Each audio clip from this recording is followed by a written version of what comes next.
Belize Watch. Knowledge of the past, impacting the present, building the future.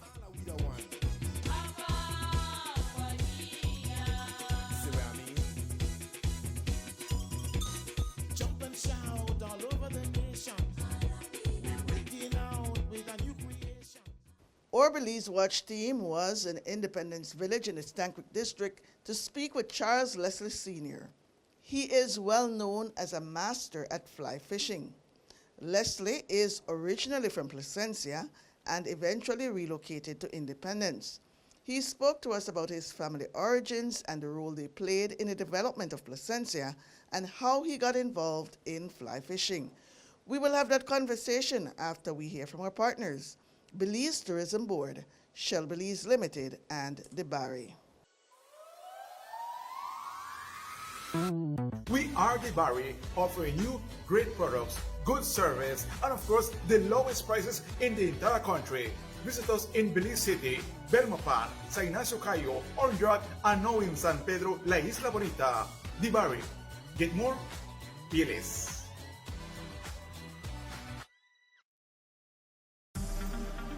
Shell V-Power with 3 times more cleaning and friction-reducing molecules. Go well. Go Shell.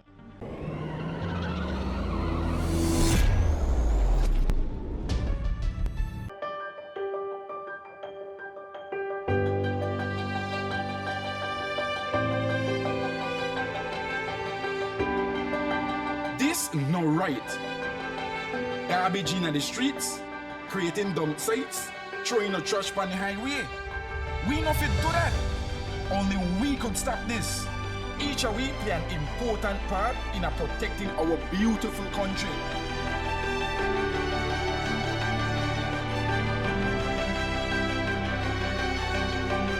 This that we believe. Respect it, cherish it, love it.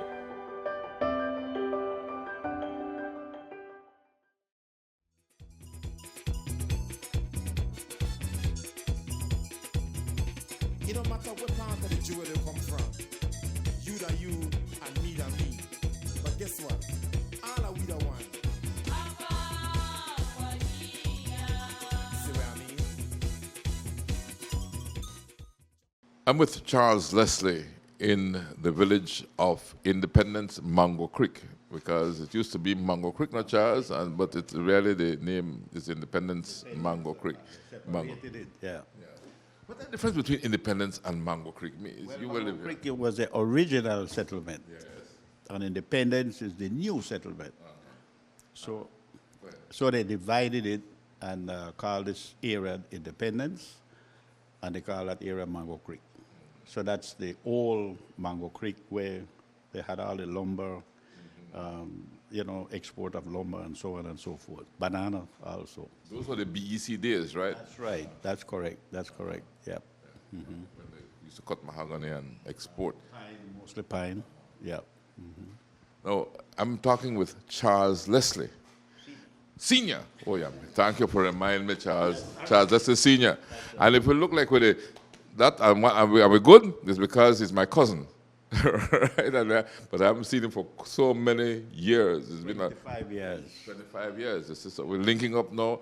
You know, Charles is big in fly fishing and catching the Grand Slam, which is a tarpon, bonefish, and permit. And a permit. Right. You catch those 3 and you have a Grand Slam. That's right. Within 24 hours. Yes. Right. Within 24 hours. No, Charles, let's talk about you, right? Now, beginning of life in Placencia, right? All right. Let's go to the parents, who are obviously my aunt and uncle. But let's go to your parents and growing up in Placencia. Well, that was Miss Doris Leslie, the famous Miss Doris Leslie. That's my mother. Aunt Doris for me. That's right, exactly. And my father was Liston Leslie. Yeah. And Placencia was Placencia back then. You know, growing up in Placencia was a pleasure to grow up there. It was laid back, big fishing village, very little tourists. And of course, you know, my mother had the first hotel in Placencia, first restaurant. She was a telephone. She was Placencia. She was Placencia. She made Placencia. Yeah, she was like a leader in the village. She was the chair lady for many years, postmistress, telephone operator. She was everything. At one time, I saw her arrest a policeman. So, JP too, no? JP too. So you know how powerful she was. Yeah, and Andaris was a strong woman from what I can recall. Maybe you could, let's do a tribute to her right now through your words. Right. Her power was basically how she demonstrates. She was not afraid of telling you how she think. And she was not afraid of raising us, you know, the way she did, to let us understand that you got to be strong in this world to survive. So that was part of her motto, to give all of us. It was 6 boys, you know, 6 of us, and we eat a lot too. Well, so the old man had to work very hard to provide that, and it was 3 girls. So we all work with my father as a fisherman. When we're out of school, we go to the quay. And my mother also shared a lot of her work with my dad. So they were a great couple, you know, until my dad used to say, I'm not ready to go until I see all of you are set in life. And after everybody gets set, that's it. And how old was he when he passed? 71. Andaris, how old was she? 4. Right. Yeah.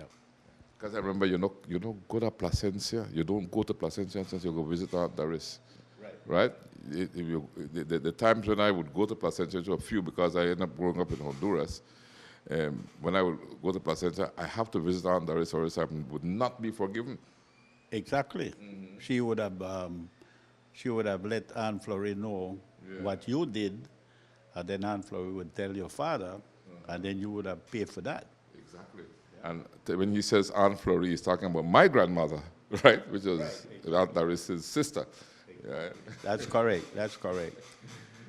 But I don't know if you remember your grandfather, Mr. Morris. Of course I remember my grandfather very well. He was a very handsome man. Yes. Tall and very handsome man. That's why Aunt Florrie say, "Me fall in love with her." He say, "Fall in love with the eyes." Yes. He had some wonderful eyes, so blue kind of. His eyes were just spectacular. That's where you get it from. Yeah. My grandfather, Maurice. I remember his story. He said he came to Placencia as Maurice Miller, right? And when he wanted to marry my grandmother, Florence, at the registry, he was told, "You're not Maurice Miller, you are Maurice Villanueva." And that's when he found out the Villanueva, he traced the Villanueva, and that's the story that was told to me. You remember that story? Yes. Well, not quite, but they used to talk about it, and you know, when Aunt Florrie and Frances, my mother, they get together, you have to keep your mouth shut. Yes. They said this is adult talk, and you can't chip in. So we just listen, you know, to all that. But great history of Placencia, how the combination of the people, the Elis, the Westbys. We are very close to the Westbys, you know. Yes. Because Ely, Cabral, Westby, Leslie, Young, Gabbard. Right. All are related. But we are closer to the Westbys because of the Abner and John Ely. Abner Westby and John Ely. Yeah, but they were half brothers. You know? Correct. They were half brothers. That's how we become close with the Westbys. You see, so great history. It's a whole organization of fishermen. You know, really able-bodied fishermen. They were. I used to admire how strong those men were. I mean, because they go there and they work hard and come in and they give their wife what they should get and they just start drinking. I mean, drink, when I say they used to put down a lot of drinking, but they work hard, they took care of their families. And today we started out kind of like that. But we realized after that you got to cool down for that drinking thing and what. yeah, but those days they used to make good liquor. Afterwards they started to make They thought to make something in there. they started to put some dances in there and mess up your kidneys and whatnot. But those days they were Rocky Run rum. Clean, pure alcohol from sugar cane. Yeah. Then my mother went to Placencia. This is how my side got into the picture. My mother went to Placencia as the first rural nurse sent by the government of Belize, a British Honduras at the time, to Placencia for medical. Nurse Elliott. Nurse Elliott, that's right. My mother used to call that name Nurse Elliott. And then that's when your father met her. Then, right. Then I came along. I just give the history how I came along, and my father is obviously your first cousin. First cousin, that's right. That's Aunt Florie's son. But you grew up in Honduras. Well, yeah, I went there I was taken there when I was 7, 8 years old. Okay. Yeah, So my mother. Okay. Yes, but I used to, my first teeth and everything were on the beaches of Placencia, first walking and everything, So. But yeah, that's why your father ended up going to Puerto Cortes in a little boat very often because your mother was over there. That's right. Charge you remember all that thing there, but it was fun growing up, right? Yeah, it was. Let's go back to you. You and growing up in Placencia. What was it like as a young boy and that kind of thing? Well, I academically I liked school, and I was doing well in school, but when I came out of primary school, there was no high school in the area, so. Yes. I had to make sacrifices in Belize City. I think I put in 3 years in St. Michael's. That's how I get to know Dean Barrow and Harry Pilgrim and all of them boys up there because I ended up live up there afterwards.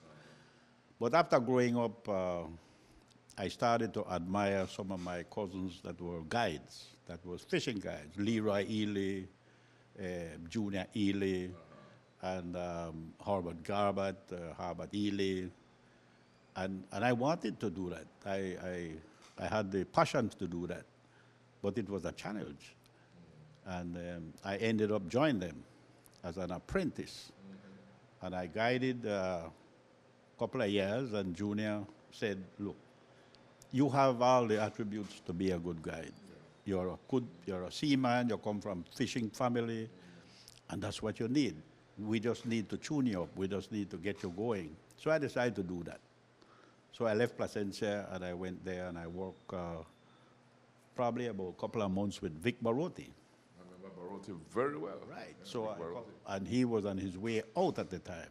When I joined the group, David Westby, Joel Westby, Charles Westby was one of the men that helped me along very, very well, along with Joel. And so I decided to do it. I get to like it. And I did my apprentice work with Junior and Leroy and the old Jimmy Evans from 8 miles close to Barotti Lodge. But after Barotti sold, then a guy by the name of Fred Keller bought it out. Yes, Keller's Lodge after that. He named it Keller's Caribbean Sports. Yeah. So I worked with him. Actually, I worked with them for 8 years, going for 9 years. And then I decided, after my father was ailing, I decided to come back home and started up my own guide business. So I already had a house built there and a piece of land my father gave me. And I never had money. So I have to find money to start my business. I need a boat. So this is adventurous now. I decided to go to the United States and work and save my money. All right?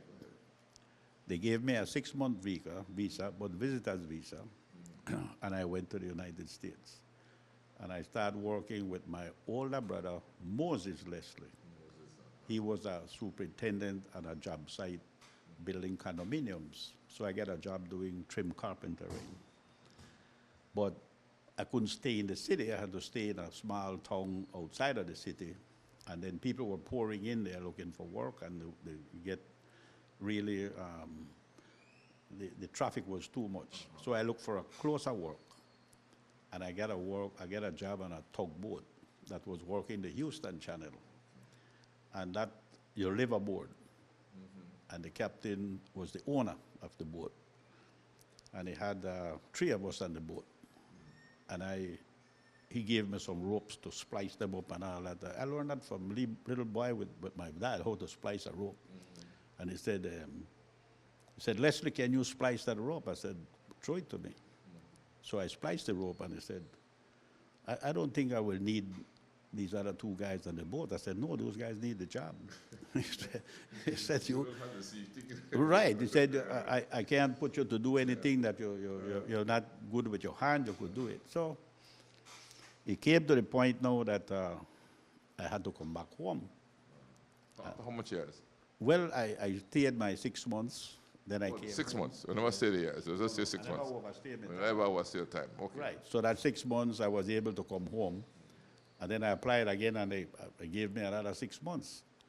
But then they gave me a little lecture too, and said, look, you're kind of getting here too often, and, you know, the visitors. Well, I gave my address to my brother, Moses, and he said what he's going to finance me while I'm there. So I ended up started thinking. I said, you know what? I want to find an American girlfriend. Sure. Yes, man. Me know I know you do a lot of Charles. Yes, Okay, hear that story, man. I find one American girlfriend, and I bring her to Belize. Oh, you bring her to Belize? Yes, and she's love Belize. She said, I want to stay here. I said, well, let's work out something. Let's go get married. So I could go to the States and you stay here. I can't remember the guy we married with, and he used to be downstairs at the Supreme Court. Mornings? Molino, married with. When he asked me for the ring, I tell him, boy, I don't ever bring it. I forgot it. But he married me. Yeah. So now my wife, American, and she could come and go freely. Get me green card. Okay. So I stayed another year and a half more. And I could have been in the States, stay there and work. Of course, with the green card. Yeah, so I decided, but I want to come back home, start my business.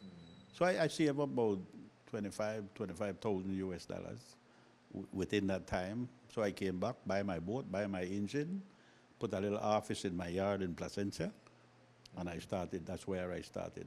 Okay. Started my own guide business. Yeah. How difficult was it for you to get established now that you started the business? You know, because it takes a while before business catches on. Yeah. Well, I already had some people in the States that I knew that when I was guiding with Fred Keller. So I had contact there already, and I informed them that I'm starting up my own guide business. And I ended up with really the elites of fly fishing at that time. And they came, I started bringing them down on a comp situation to show them what we got to offer. And we had so much fish here already. I mean, Monkey River, Placencia Lagoon, so much fish. Abundant. Tarpon all around the dock in Placencia. Yeah. So they loved that. So they said, boom, we have a guide down here now. And I started promoting not only fly fishing, but sport fishing in general in Placencia. And that's, I've been a fly fishing guide for over 30 years. Wow. And I've been a general guide for over 40 years, around 43 years. So I trained quite a bit and got quite a bit of guys involved. Some guys said, well, you know, we don't want to put one white man in our boat, but, you know, that's all right. You could say what you want, but this is the way we have to do it. Sustainable income. Besides that, we are taking care of fish, catch and release. We are putting our fish back, and we are getting paid to catch it. Isn't that a good deal? All right. So we need the training now. Glenn Godfrey was the Minister of Tourism at that time. Very well, too. Good. So he was my friend too, right? So he wrote me in on the BTB. I was a member of the BTB. All right. We used to go to meetings, and then I got involved with Miss Jean Shaw, great lady. Hotel Mopan. You know, she was outstanding, you know. She was an outstanding pioneer in tourism, and it's hard to call her name without talking a little bit about her, you know, Miss Jean Shaw. But let's talk about her through your experiences with her. Well, Hotel Mopan, she was promoting Hotel Mopan at the time, but I used to stay there when I go to meetings, and we ended up changing views. Starting up a little bit with the Monk River fishermen, right? Well, not in the guiding business. So I told them guys, I said, you all have a jewel here. You all have a money-making thing here. So we can't look at it as I am intruding on your river. You could take this river and everybody here could make good money and have a good living. So a lot of them guys, quite a few of them, you know, very respectable young men. Well, they are older men now, and they are good guides, and they elevated their life from being a good guide. And they never pass me on the water and say, that's Charlie Leslie. They come over, hi, everything all right, you know. And I appreciate that respect. I love that type of stuff from people. So Jean Shaw and I sat down with Glenn Godfrey. And Glenn Godfrey said, I think you two are qualified to take further your studies in Costa Rica, flora and fauna. Because back then you can't just be a guide, say, I know how to fish and you go out and you'll be a guide. No, you got to take that course. You got to go in the bush, you got to go in the sea.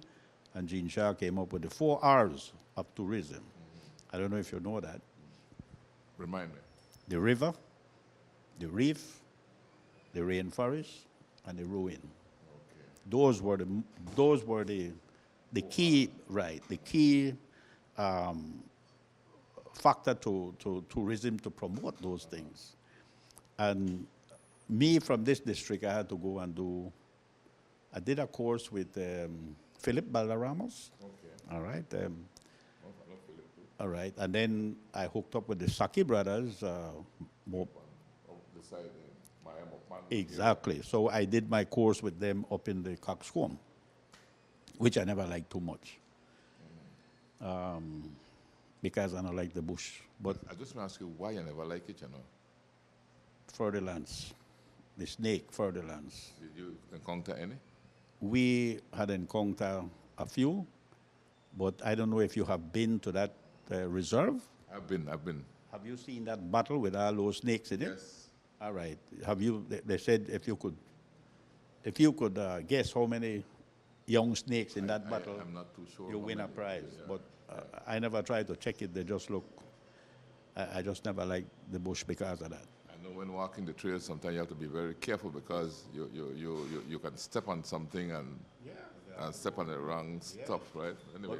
But we used to use what they call a guard. Yeah. You know that snake can't bite you through that guard. Yeah. So we use a guard around your boots and everything. Yeah. So, but anyway, those were part of the being a good guide back then. So having the experience and the sea and know about boats and sailboats and all of that. Land and sea experience. Yes. I born and grew there on the sea. Rangwana Key, Northeast Key with my dad, you know, and so on. So after I started my business, I started to get serious about fly fishing because then it was just what they call conventional fishing. Spin rods, but I don't have them in my house, I have them in my storeroom. Okay. Spin rods, trolling rods, that kind of stuff was conventional fishing. So I used to do most of that. Then I branch off into the fly fishing and start do some demonstration, right? And then I met with some of the greats of the United States that says, one guy, well, he passed away, Mel Krieger said, Charlie, you have the ability. I'm going to make you a good fly fisherman. Yeah. I had my guide skill I was way ahead with that guide skill. And then I pick up the rod and I start, and he said, look, don't create bad habits in fly casting because you can't erase it. So let me give you this little tip.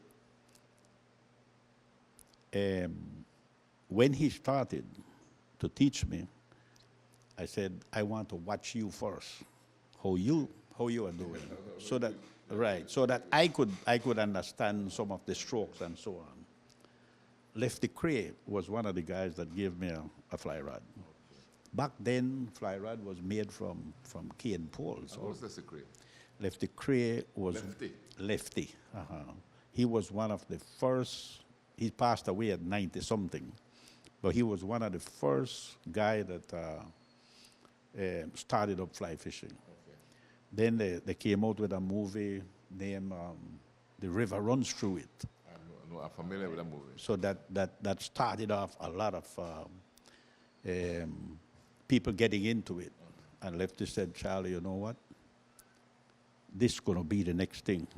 Learn it. Wow. Just like that, he said to me. And when I met Mel Krieger, who was a great teacher, he was from San Francisco, and he came down, met with me, and I took him fishing. And he decided to write a book. And he wrote a book named The Essence of Fly Fishing. And all the books that he was issuing out, my name was in it. And that's how my popularity get more bigger. Yeah. And it get more that I couldn't handle it. I had to rope in guys from here and here and try to teach them fly fishing and let's go. Yeah, it got crazy. Wow. Yeah, it was his book, but my name was in there as the primary guide of this area. Yeah. So I got serious with it. I got serious with it through the 80s. By then I had 3 boats. One for me, one for Charles Cabral, and one for my son, Marlon.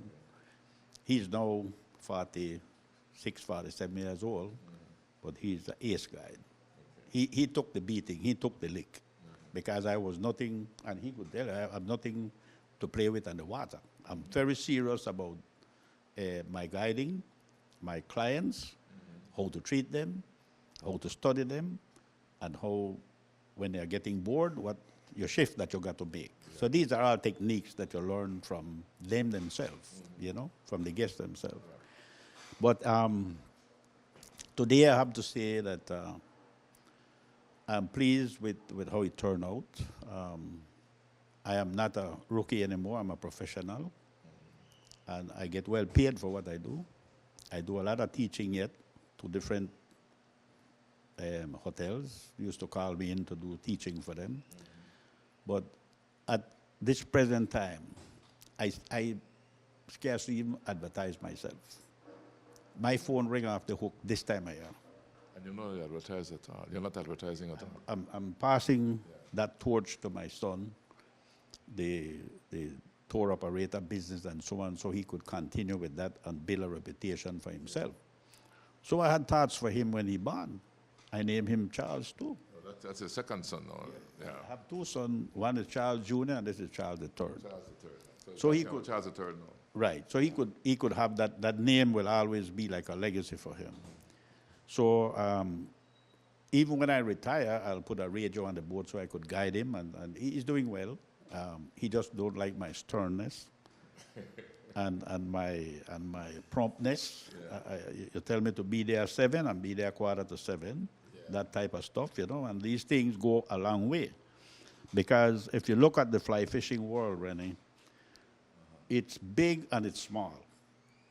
Because if you are a fly fisherman in Montana, and I live in, say, Texas, and I want to go to Belize to fly fish, That's where you come in. Because that guy is Wayne Montana will say, use this guide if you go to Belize. You see where I come from? So you got that high recommendation. So it's a small world, and you get that from all these stuff that you have to do. Promptness, no excuse for not showing up on time, have your boat clean, know where you're going, see the type of equipment that the people they have, able to tell them if they're casting in a bad way, you're able to pick that up from them, take away the rod from them, cast the rod and say, oh, this is the problem. Okay. You see? The problem would be either your leader is too long or you're not doing it well. So you want to catch a permit? Let me teach you for about a half an hour. I'll tune you up, only teach them 3 things. And the 3 things I teach them is their back cast and their forward cast. Because they would go whop, then the line hit the water, they can't come forward. So I teach them timing, when the rod loads, when to deliver, and when to put more line out at the back, and when to get line speed.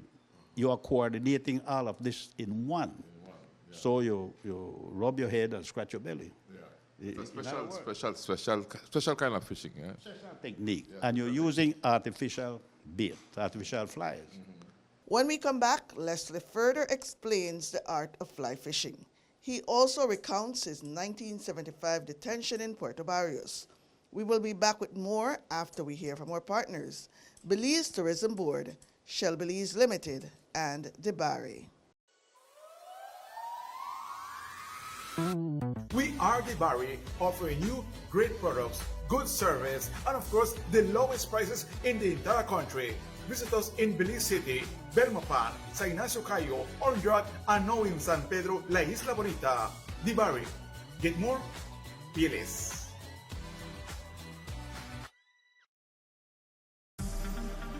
Shell V-Power with 3 times more cleaning and friction-reducing molecules.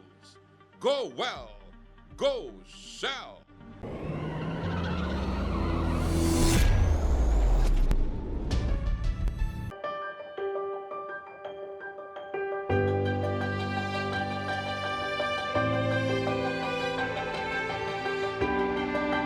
This no right.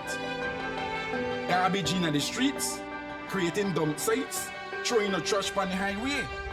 We not fit do that. Only we could stop this. Each of we play an important part in protecting our beautiful country.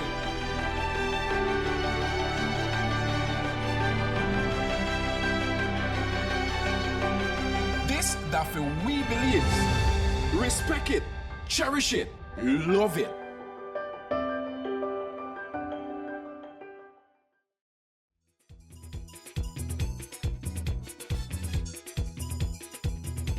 It don't matter what part of the jewel they come from. You that you and me that me. But guess what?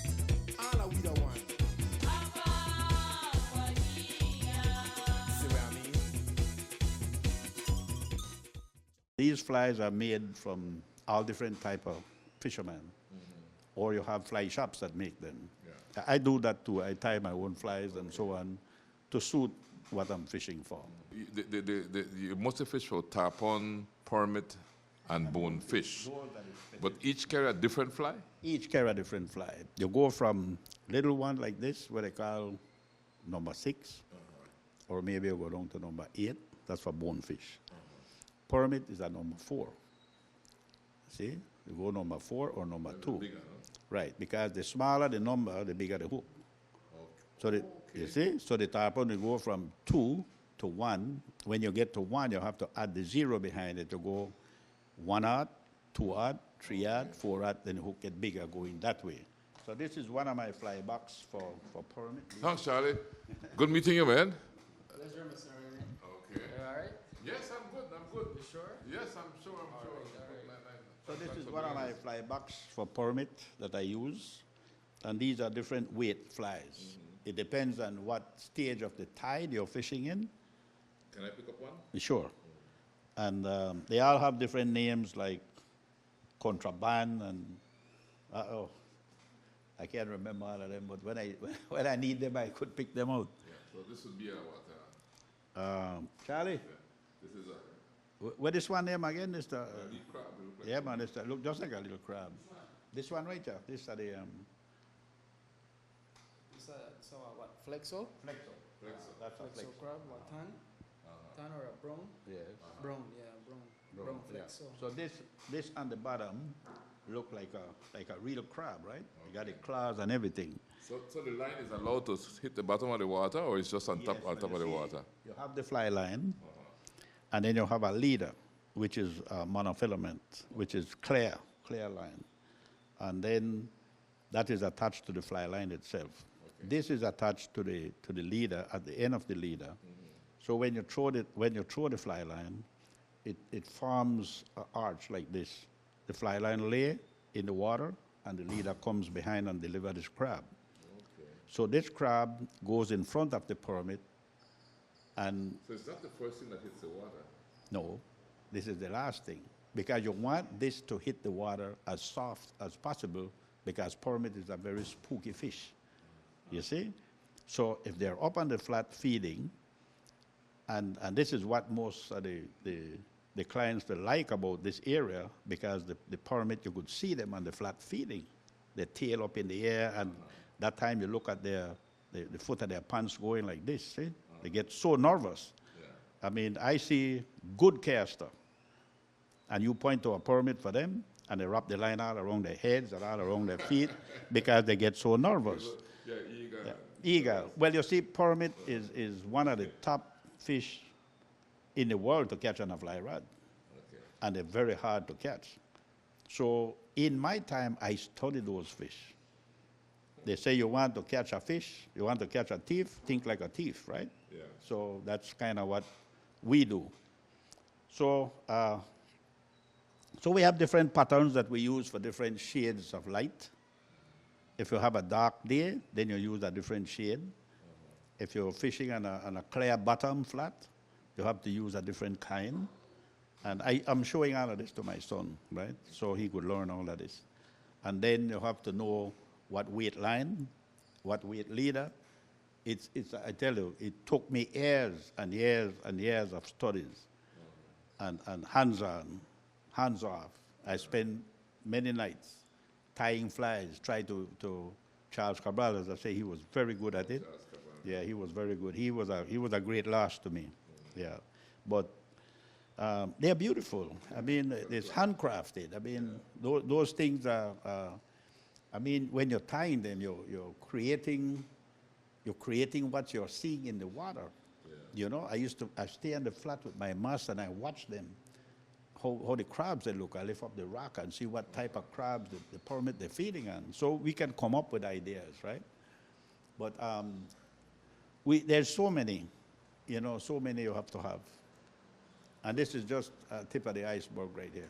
Yeah. So I would hope that a little later on you could carry me out at this the lagoon, and so we could see some of the fly fishing that you do. Yeah, I would love to do that. I always feel comfortable with a fly rod in my hand. I would say maybe like me on a microphone, no? Right, exactly. You know, I prefer holding my microphone because actually you could have put lapel microphones, but I prefer hold my microphone. Right. You know, and point it. Right. You know? Okay. But yeah, so that's what I do, Rennie, and I've been doing this for, I say the fly fishing is over 30 years, and the general, conventional sport fishing for over 40 years. So I've been around. And you're living now in Independence. Right. This is my property here, and I have my daughter and my son studying in Melmopan. So my wife is there with them. So I go and come, or she come and go back, because you know you can't leave your kids with that age of kid. You can't leave them with anybody. Yeah. So they are the last of the crop, and I need to see that they are set in life before I go on to another voyage. You know, so. That's Very right. good. Yes, that's Well, right. Charles, I'm impressed that you continue this family tradition, because I have to say family tradition because my father was also a fisherman. My grandfather was a fisherman. My cousin was a fisherman.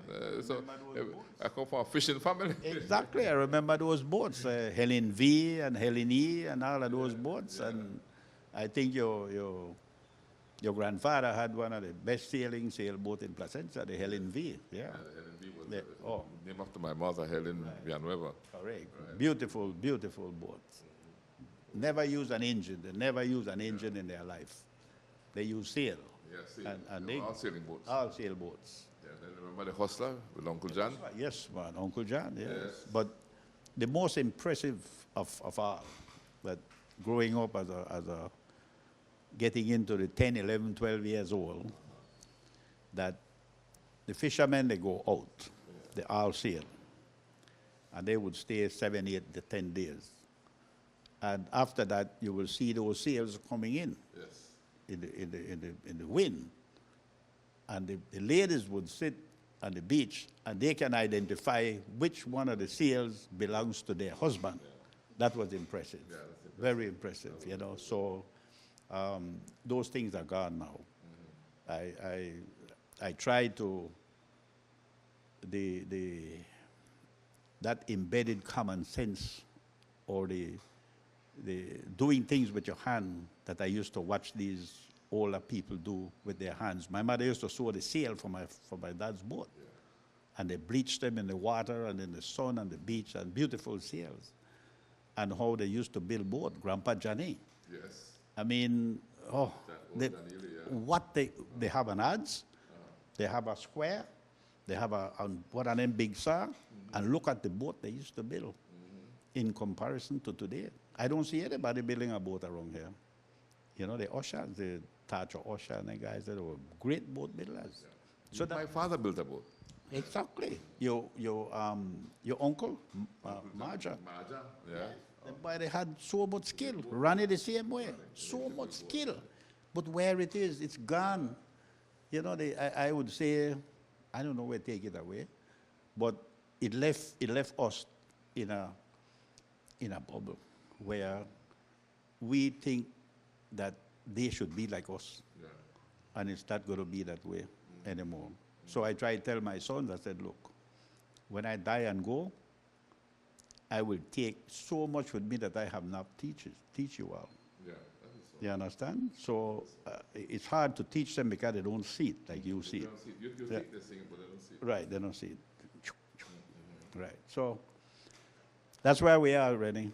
It was great to have this conversation with you. I feel the blood. Yeah, I me feel too. the vein. You know, as I say, I say, what chance? Good, man. Yeah, but Charles, you remember you promised to come here for the boat, you know, so I haven't forgotten that. No. So we're going on the boat and we'll continue the show on the boat, right? Course, yeah. Right? So which one of the boats you're taking me on? Well, I have two boats right now. I have a 28-footer that I use for group trips. And then I have a smaller one, the flats boat. That's what I use to take only two fishermen. Because you can't have more than 2 people on the boat. Because somebody will get hooked because of the fly rod. So they fish by turn. You know, but we've been trained to take hooks out of people too. So if you get hooked, I could take it out. I witnessed a guy, well, I never tell you this, back in the 1996, I started building my own fishing lodge out at the Key. So I'll give you a short story on that. I had this island, part of it, in the days of Lencho Marine. Florencio. And I applied for a piece of this island because I used to camp out as well to be, by daylight I want to be where the tarpon is, you know. So we used to camp at another island and nothing was there. I found a little spot on that island where Mr. Chester Cabral used to camp. Old Chester used to camp there. I find some old pots and so on, and not much of a land, just about in here. And that's where I started building that fishing lodge. And I built it with hand. Yes. And I started at one cabin, another cabin, a little restaurant, a generator, and just like that. And the fishing lodge still around, huh? Well, I sold it. I had it up to 5 years ago. I sold it because my son, Charlie was too young to come in. Marlon had to be out guiding. Junior was running the office in Placencia, and I had to do everything. In other words, I had to cook, I had to, yes, I had to do everything. I had to guide, I had to come in the kitchen at night. I'm the last man up, I'm the first man up and last man down. But it was part of the deal. 20 years I had that. And I went and I spoke to Lencho when they had replaced Lencho with somebody that was in that lands department. And I said, Lencho, I want the rest of that key. Almond Grove, little spots of land. Yeah. And I said, boy, he said, I don't know. He said, but you have to come and see me. So he had a secretary, Miss Robert too, I think. And he advised me, he said, you come to the door, and my secretary will be coming in a while. When that door open, you slip right in along with her. And boom, boom. So when she opened the door, I slip right in. And he used to call me Mr. Rooster. Yeah. Why? Yeah, I could understand if you call him Mr. Fisherman or Mr. Fish or something like that, but no Mr. Rooster. Why I call him? I don't know why you called me that, but he said, Mr. Rooster, what I could do to you, but I had everything. I had everything just for him to sign and take it and boom, sign it up. And then they lose the election right after that. But I ended up develop the key. Yes, I developed the key. That same guy there helped me with some finance. He loved it too. And he said, when I passed away, I want to bring my ash back to this island. And you did that? I did that, yeah. We named a flat close to the island of him, and that's where we sprinkle his ashes. Yeah, that's the same friend over there. That same guy, he's a good friend of mine, yeah. I remember meeting him at least once, if I'm not mistaken. Yeah. He loved Placencia, and he loved the fishing. And then I guided another guy named Dr. Healy. He was a gynecologist. And he said the same. He said, he told his son, he always bring his 3 sons. He said, when I die, I'm bring my ash back here. So we put his ash in another flat with all his sons around, and everybody did a little something for him. And I had some nice pictures of him that went in the hurricane in 2001. And he loved Pelican bear. Okay. So I had pictures of him on the porch, with a Pelican bear. Yes. It's a good bear. Good bear. It's a good bear. It's a Belizean bear. It's a Belizean bear. That's the important thing. Not only for Belizean, for the Americans and the world. Yeah. That's right. Charles Cabral was one of my best guides at the time. He was like a comedian. You know, they really have that touch, don't you? They really have that touch. If an Ely is not telling a joke, something wrong. Look at, I tell you. I thought I get that elderly touch as well. That I have they would like talk fool. Yeah. They hit that right there. And Laggy and Harbert Ely. Yes. And so Charles Cabral used to be an asset to me. I used to leave him on the porch with the guests them after dinner at night. Because he'll eat taste, right? And I would go in my hammock and rest up. And you could hear them guests rolling with laugh. Yes, because one joke after that. Yes, and he had them, I tell him, I say, you better than Eddie Murphy, my boy. Yeah. Because you just reel them out. He said, just keep the Roman coming, you say, right? A pirate thing, man. Pirate thing, I had to tell you, boy. But in my book, I had this guy, the author of that book, I had him at the key for like almost a month. Yeah. We were talking and about experiences, and he was taping and all that kind of stuff. And what intrigued him most was my experience in Guatemala back in 1975. Tell me about that before we go, that penny boat. Yeah, that was me and Harbert Ely. Harbert, I remember Harbert very well. He used to come way to Puerto Cortes and give us a shout. Yeah, well, go ahead. Harbert Ely. He had lived in Guanaja for many years. He had some kids over there. But back in 1975, when I'm not guiding, I take odd jobs, and I wanted to learn some of the Gulf type of maneuvering. So I hook up with Harbert and I get on a tugboat with him that was owned by Jimmy Lindo. All right, and we went to and we went to Puerto Barrios and we were bringing colas and Boncasi oil. Yeah. And the colas was for that road they were building to Belmopan, and the Boncasi was for the boilers in Orange Walk. And these are big barges, 110 foot long, but they were separated. So I went representing Shell to see that the amount get in there and seal it. So I have to seal that barge. Well, my maiden voyage with Harbert, we left, everything was sealed, and the officers, they brought down our paperwork, and they said, well, you can depart any time now. And I think we depart about 1 o'clock in the morning. And Harbert said, after he had a few beers too, he said, he used to call me Brads. He said, Brads, take over for me. I'm going to my bunk. So I take over the wheel. And we're coming along. We're not making a lot of speed because we're towing a 110-foot barge, fully loaded. And we were still in Guatemalan waters. We just clear Manaweek Point, coming, Manabik, correct, coming to the east of Snake Key. And I start feeling the boat listing a little bit. And I start feeling the boat listing a little bit. So I hailed him up. He said, you ready to come off already? And I said, no. I said, something wrong. I don't like the feel of this boat. So he jumped up. I went to the back. The barge was already dipping. And he was pulling us with it. And he said, right. So he called the mechanic down in the engine room and said, put this thing full speed. And he put the screws to those engines. And we jumped to the back, and there was an axe to the Samson post, right? One chop, that rope was like this big. One chop on that rope, boom. Yeah. And that barge gone right down.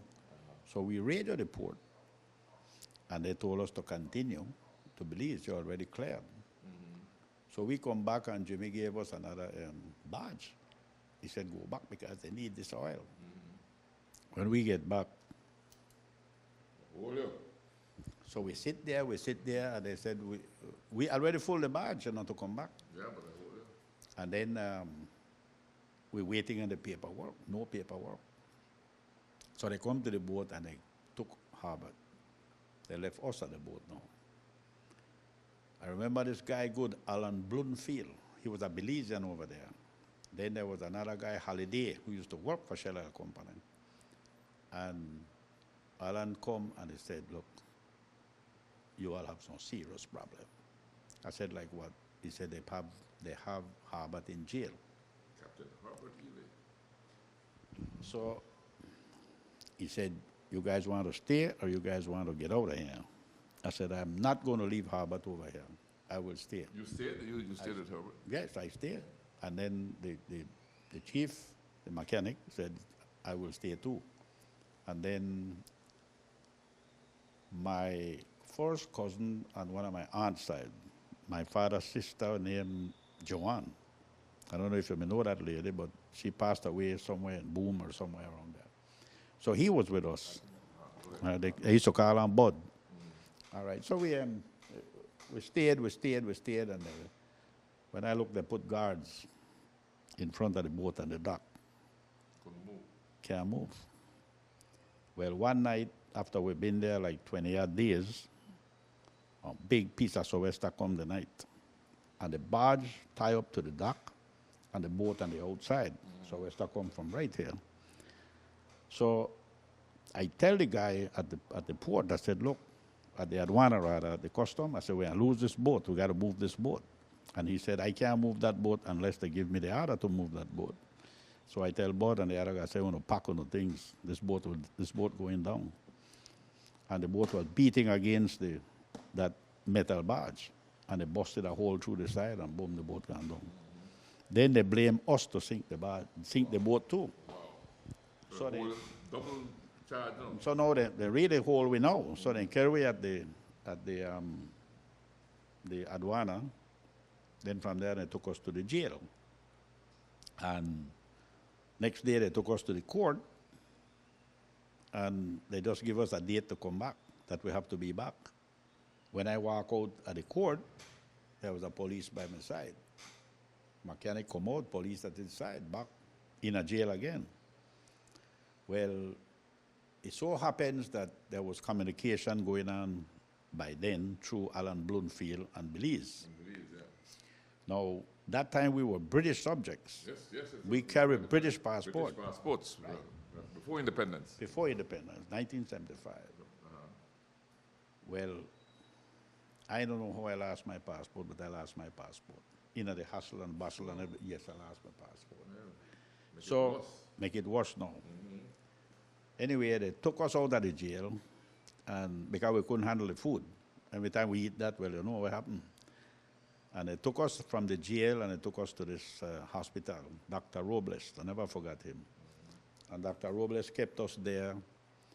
Every time they come to move us back, Dr. Robles said they can't. These guys are still very, very sick, which we were not. Good old Dr. Robles. Dr. Robles. So anyway, they took us from there then, and they put us under house arrest at the Aduana. So we were there under house arrest, can't go no, and nowhere. Well, finally, I get a message through to my mom. My mom get a message to Judge Price and said about the situation. It had self-government. Self-government. And my mom told Judge Price that I am over there and I lost my passport. 10 days later, I had a new passport delivered to me at where I was staying under house arrest in Puerto Barrios. A brand new passport. He had to pull strings because he was not in charge of the passport office. The British. It was the British. Yeah. Because we were then visited by the British consulate out of Guatemala City, right? And we tell him about the food and everything, and he makes sure that a restaurant nearby bring food for us every day. We used to go with wine too, Marsala Al Huevo, yes. What? You remember the name too? Man, I forgot. 7 months, 7 months and 1 day I was there. Yes. I remember the days where all of us held our breath while we were waiting. I was at Radio Belize as a young announcer. Yes, right, exactly. But anyway, 7 months and 1 day were there. Finally, the charges was, because they were supposed to move us to Zacapa in another jail up there. But the British consulate at that time played a big role because Shell Oil Company is British. And George Price was getting ready to close down every Shell gas station in this country. He had self-government. Exactly. So the British consulate fought for us. They charged us $40,000 in court. How did I get that? The company pay. Shell Oil Company pay. Yeah, Shell had to take care of our family on this side because Marlon, my youngest son, was only like a year old. Yeah. So he had to take care of this side and had to take care of us over there. Fuller was the man in charge of Shell at the time, right? Exactly. So we were visited by a guy named some holiday or the other. And he asked me if I could dive. If I'm a diver, I said, yeah, I scuba, I do all kind of thing. He said, want to make some money? He said, I'll pull some strings so you could put a chain underneath that boat for me. The boat was in about 25, 30 feet of water. So I got along and put the chain, and he gave me 500 quetzal. But I had to go back over there, but I had money in my pocket. Quetzal was on par with the U.S. at the time, if I'm not mistaken. Yeah, so I did that, and I had money for play with. But Shell was good to us. They paid the fine, and after they paid the fine, they sent a little airplane, a jet, to pick us up in Puerto Barrios and bring us home after everything was over. And then when they were flying us out of the base, the army base in Puerto Barrios, but on our side, Judge Price didn't agree with the pilot they had. It was a Guatemalan pilot. So he had to make arrangement for a U.S. pilot to fly the plane over. And when we landed at that airport, I thought we were the Prince of Wales coming in because that airport was full of people. Everybody. Full of people. That was big. That was a big thing. Big thing. We were escorted to the Supreme Court. And Yes. Man, I'm glad to get home because I had my young wife too. So. Of course. All right. I remember when you guys were over there, you know. Yes. And we were on Radio Belize, and there used to be all this news about you all being over there. But one of the highlights in that whole incident that I remember was our relative Henry Young, you know. Oh, Henry, yes. Henry is related to us, very close. Right, very Right? close. So, Henry, kind of cousin Henry, right? His wife, Nessie, right? Uh-huh. That time, Radio Belize never have, was not that free for callers to just do things. Yeah. So what we started, had a program named the Coca-Cola Musical Quiz, where we allowed people to write cards to Coca-Cola, and then I would present on air, live. I would take a card, call the number of the person from that card, right? Which was pioneering again, because in those days it was not, you don't just allow telephone calls on the station. So I was really pioneering something. And I called Nessie. Nessie had sent in may she rest in peace. Nessie had sent in a card, right? And so I called her, right? And as she picked up the phone, she said, "Free Radio Belize, free Captain Ely." Yes, yeah. Because there was always this cry for freeing Captain Ely, and of course, I know vex, you know, because, you know, but free Captain Ely for me was very important, because obviously Captain Ely, my cousin, was my cousin, so, you know, okay, fine. Free Radio Belize, free Captain Ely. We were basically hostage, you know. We were basically hostage over there, so I was happy when you guys came in. Yeah, I know. I mean, we had a great welcome. I could imagine so much people were concerned. You know, normally when I say left and right, in the jail, but they done the fool already. Everybody be concerned about that. Everybody was concerned. The whole country. Yeah. In our final segment, our team is on the Placencia Lagoon for the opportunity to try their hand at fly fishing. Find out how they did after we hear from our partners, Belize Tourism Board, Shell Belize Limited, and DeBarry. We are DeBarry, offering you great products, good service, and of course, the lowest prices in the entire country. Visit us in Belize City, Belmopan, Sa Ignacio Cayo, Orange, and now in San Pedro, La Isla Bonita. DeBarry. Get more? Be less.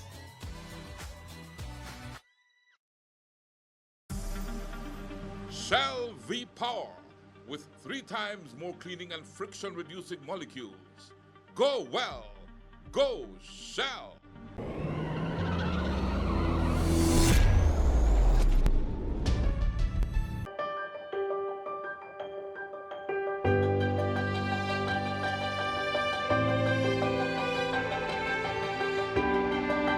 This no right. Garbage in the streets, creating dump sites, throwing the trash on the highway. We not fit do that. Only we could stop this. Each of we play an important part in protecting our beautiful country.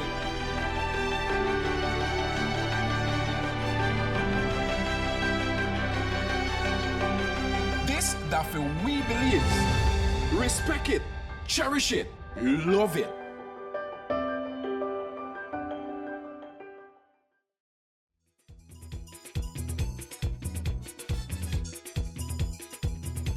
It don't matter what part of the jewel they come from. You that you and me that me. But guess what? All are we the one. See what I mean? So, Charles, we're up on the boat now. Yes, sir. We're moving on. We're moving on. But this is just for demonstration purposes, because the lagoon is a bit choppy today. So we will just do a little demonstration here. Right. That's correct, because the lagoon is kind of windy, so we won't be able to get in any good fishing in there right now. Okay. So right now we'll do a little demonstration here. I'll show you how it's done. Okay. All right. Very important. And this boat is Primarily what we use this boat for the flats. Two guests, one captain, and a boat tender. So that's the crew. That's the crew. That's the So we're crew. complete here right now. Yes, sir. Right. So we brought Miss Alisa along to see you and to look at this demonstration. Well, I hope she enjoyed it. I hope she picked it up someday. Yeah. So you want to try it? You want to? Sure. She said sure. Right. So she's Alisa Sosa, who's the daughter of our producer Abadia Sosa. Okay, very well, very good. Nice to meet you. Yes. All right, Rennie. So first of all, you let that go. This rod is set up for tarpon. This is a imitation of a glass binner, what we call fry. Okay. Yeah, the leaf fries them we run on top of the water. But this is artificial, right? Uh-huh. But they look real, right? Okay. Yeah, so this is one of the flies that we use. One of the flies that we use for tarpon. This rod is set up for that. Okay. So, who sits on this seat here? This little seat here? well, this little seat is for older guys like us when we get tired of standing up. Okay. Yeah, we sit on this. So you mostly do it standing up though? No, you have to stand up. Yeah. It's so mostly cast standing up. Right, you have to stand up because we get some guests that can't stand up too long. So they will put them here and we have the boat tender behind them if in case they fall backwards or whatever. Okay. So we would accommodate that type of guest as well. Okay. I notice your land is already in the water. Is that purposely or? Yeah. I put it. That's the length of the leader. So this. Wait. Show me the lead. right. Oh yeah. I see See? this is green here. This is the fly line. So this is the fly line you use. Right. This green part here. Right, and then that's the leader. From there down is the leader. You see, and then at the end you use for tarpon. You use what they call a shock tippet. The shock tippet. So that the tarpon don't chafe this away. So this is not necessarily just a piece of line, because if it was a piece of line, the tarpon would cut it. Right, this size right here. So we put out a bigger piece here, splice it into that smaller one, and then we put a loop in this, so this look like an injured minnow. Because the tarpon, they love injured fish. Okay. So if they go in a school of minnow, and you can imitate that as an injured minnow, boom, that's when they will take it. Okay. You see, so all these little tricks you got to know. Right. All right, so. So let's try this. Let me allow you to do this. Yeah. Okay, so I'll get up here. Okay. Do I need to move out of the way? Am I in your way here? No, you go. Okay. So we start the casting. We strip out the line. Strip out enough line and pick it up, and you start the casting. Okay. Right. See.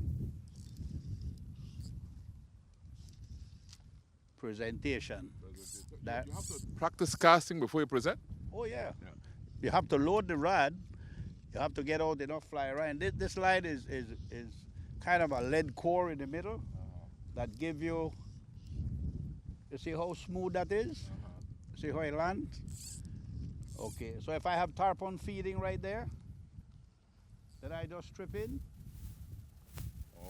And if I have the tarpon move over that side, I go like this, see?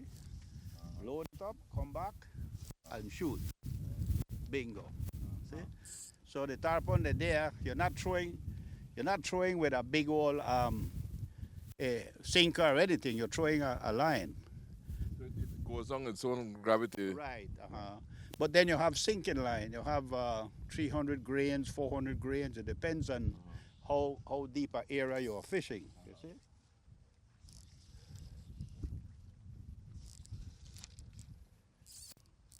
How many of these attempted throws you gotta make before? They call them false casting. False casting. How much false casting you gotta do before you For a good caster, you go one. That's a back cast, forward, load up, and shoot.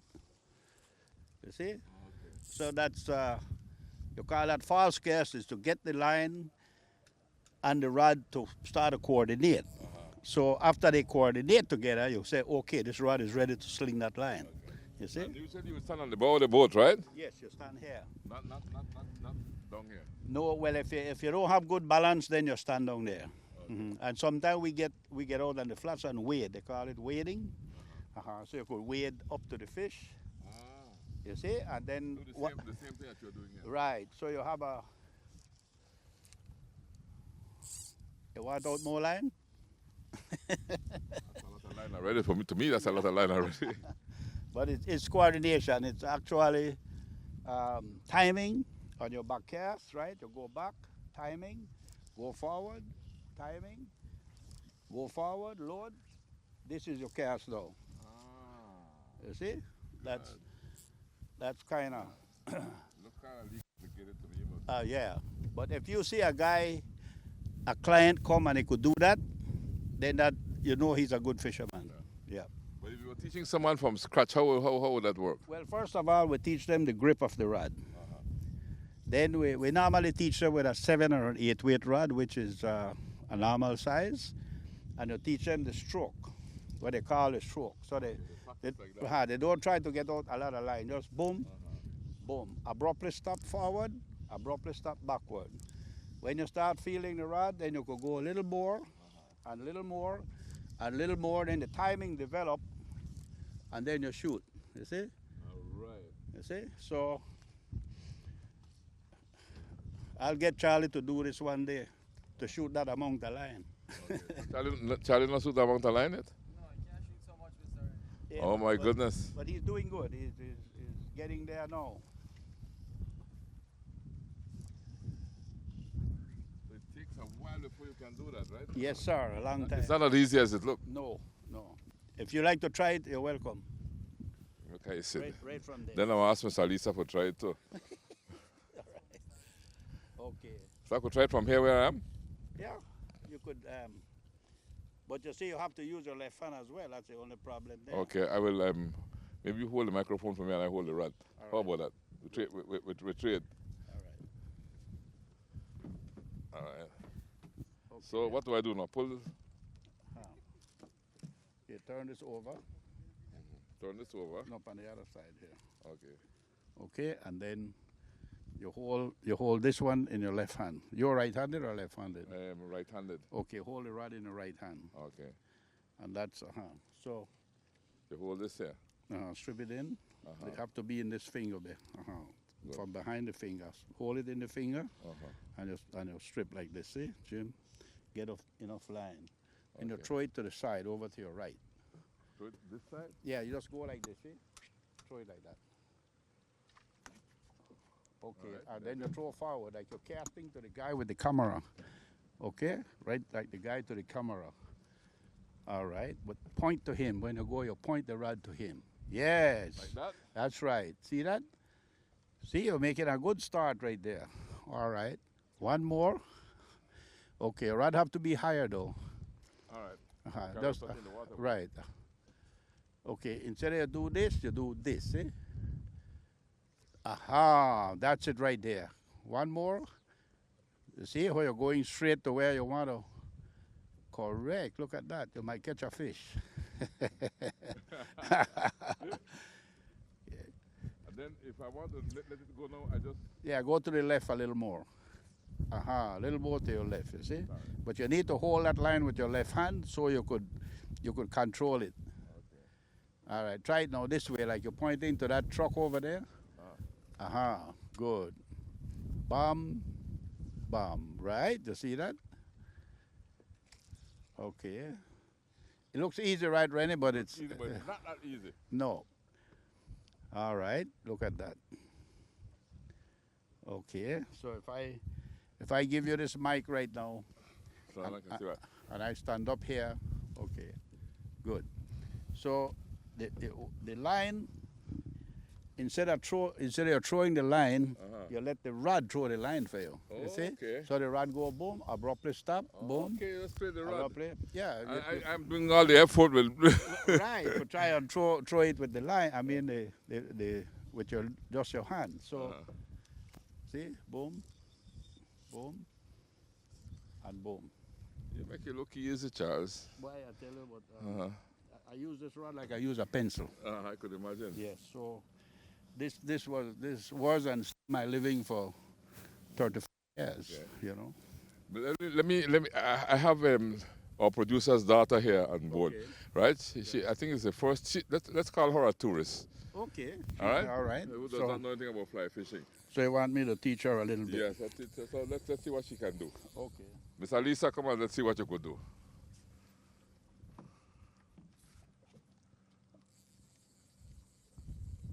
You ever tried this before? No. Have you been on a boat before? Yes, I have. Okay.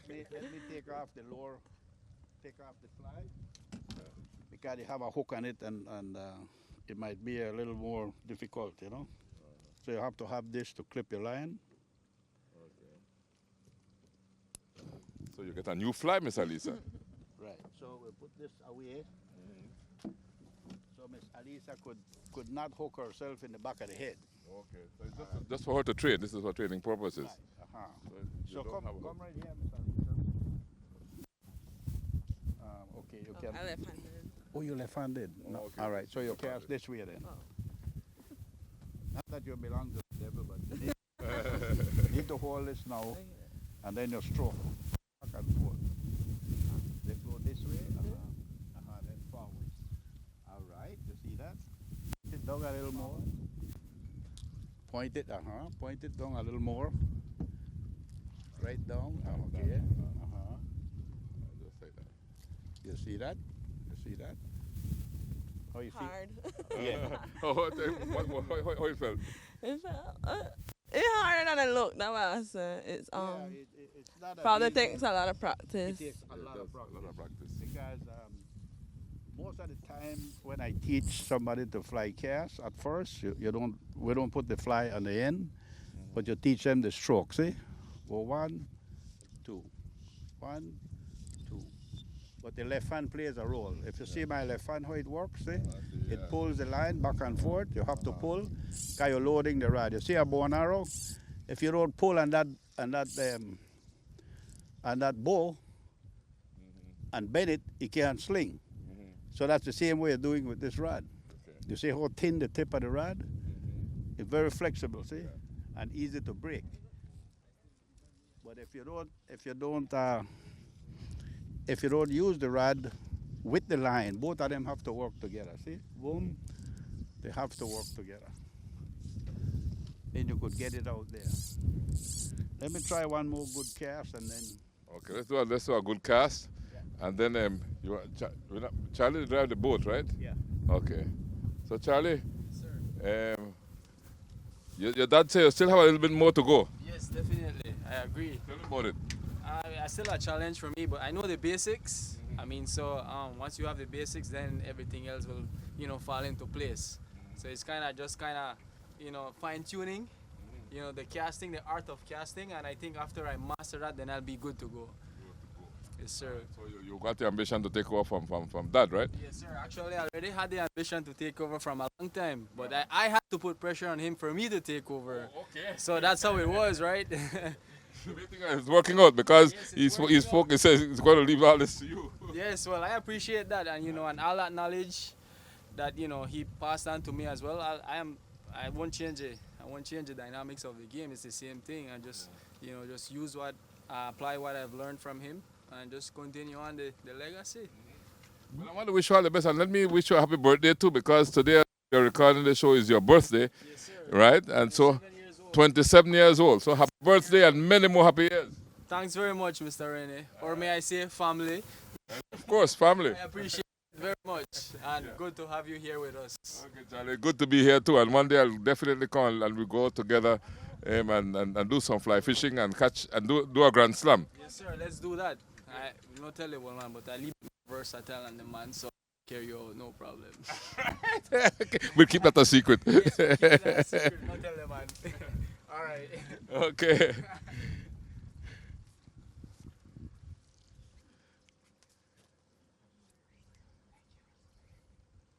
Wow. Make I say that again, Charles. One more, it's the last one now.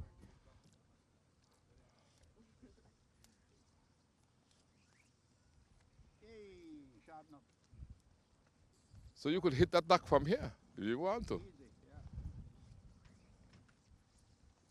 Wow. Aye. Almost run out of line. Yeah. All right, one more shot then. One more shot. One to the head of the duck.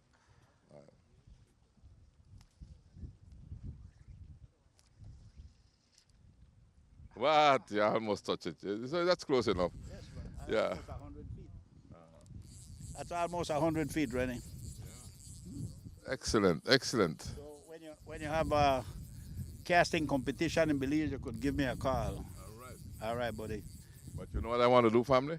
Yeah. I want to come here and go fly fishing with you and catch that grand slam. Anytime. I will start by teaching you the basics of the rod, then I'll take you out. Okay. Okay? So that's what you normally do. People who visit, right? You're teaching the basics first and then... Right. If they don't come with it, because a lot of our elite clients, they come with some experience in casting. So we have to tune them up.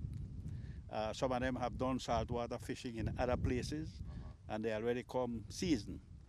So we don't have to work as hard with those clients. So we're doing pretty good so far. Yeah. I'm impressed, really, and congratulations. Thank you very much, Rennie. And I'm happy to see Charlie's right, your right hand. Right, he's coming along very well. He have more interest in it now. Yeah. That I have to say it that way. Yeah. And he have the karma, he have the Personality. the personality, you know, and that's what will take him a long way in this business. Okay. So I hope that he start to understand the concept of it though. Like your reputation, you have to work hard. Yeah. And to keep it, you have to work harder. But most important, because you got to do what you love, right? You got to do what you love. Correct. Because if you don't do what you love, you don't excel in it, right? Exactly. That's why I say for them, look for a job that you love and you don't have to work anymore. That's right. That's what I'm doing. Exactly. So that's not work for you. No. And that's my motto too, you know. Once you find what you love, you do it, and you choose to do that. Exactly. You choose to love. I told you in my earlier days, I felt this. Yes. When I start doing it, I felt it. I said, this is what I want to do. Exactly. And this is what I've been doing for 35 years with this in my hand. So you choose to love, right? Love. Because it's a choice, right? Yes, sir. I love what I do. Mm-hmm. And I love what I do too. Exactly. But I want to learn your stuff. Definitely. Because, I don't really want to be an announcer, but I want to be able to speak better. You did a wonderful job today. Thank you very much. Right? And Thank you could very feel the love, right? I feel the love. Family love. Family love. Right? And so, when we choose to love we say, Belize right. and beyond. Thanks for choosing love. Yeah. All right. Belize Watch.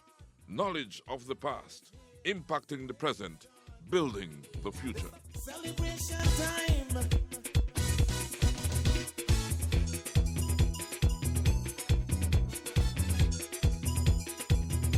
It don't matter what part of the jewel they come from. You that you and me that me. But guess what?